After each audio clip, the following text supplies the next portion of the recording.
Let's have the uncomfortable conversation. Joe, I know you had some questions. Yeah. Chip and Joanna Gaines were on uncomfortable conversations with a black man and were joined by their 5 kids, Duke, Ella, Emmie Kay, Drake, and crew. And they talked about how they think their kids are colorblind and asked host Emmanuel Acho if he thinks that is the right way to raise their kids. And he said he doesn't think that the concept of colorblindness is the best way to go. You know, we've been having this dialogue with our kids, and Chip the other day, he was wanting to kind of get a pulse on what are our kids, what are they thinking about all of this? And so he asked the kids a question. Hey, pretend like you're at a gas station and you see a black man and a white man.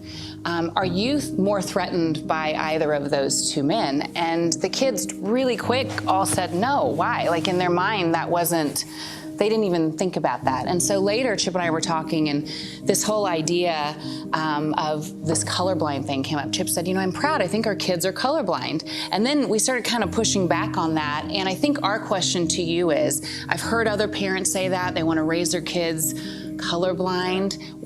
In your opinion, what's the best way to move forward with this conversation? I think that it's best that we raise our kids to see color, because there's a beauty in color and there's a beauty in culture. Yeah. So I'm first generation American, and so I didn't grow up with any animals. I didn't grow up with any dogs. And so my sister got attacked by a dog when she was younger. So now as a 29-year-old man, I can't decipher between a dog that's a threat and a dog that's just a pet. Wow. Because I didn't grow up with any animals. And I think that if we don't see color, if we don't expose our children to different colors, 2 different races, then it'll be the same thing. As a white kid who becomes an adult, you won't be able to decipher the difference between a black man that's a threat and a black man that's just black. Sure. A black person won't be able to decipher between a white person that's a racist and a white person who's just white and may happen to be racially ignorant. So I think there's a strength, there's a beauty in seeing color. I don't like the concept of color blindness because colors and cultures are beautiful. The appearance comes as the Black Lives Matter movement has become major across the world, which calls for equality for all.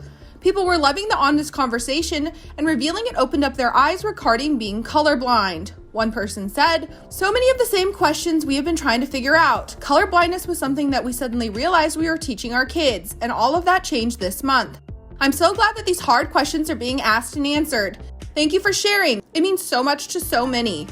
Another wrote, "Thank you for modeling how to be part of a solution. Respectful dialogue infused with grace. Let's do this."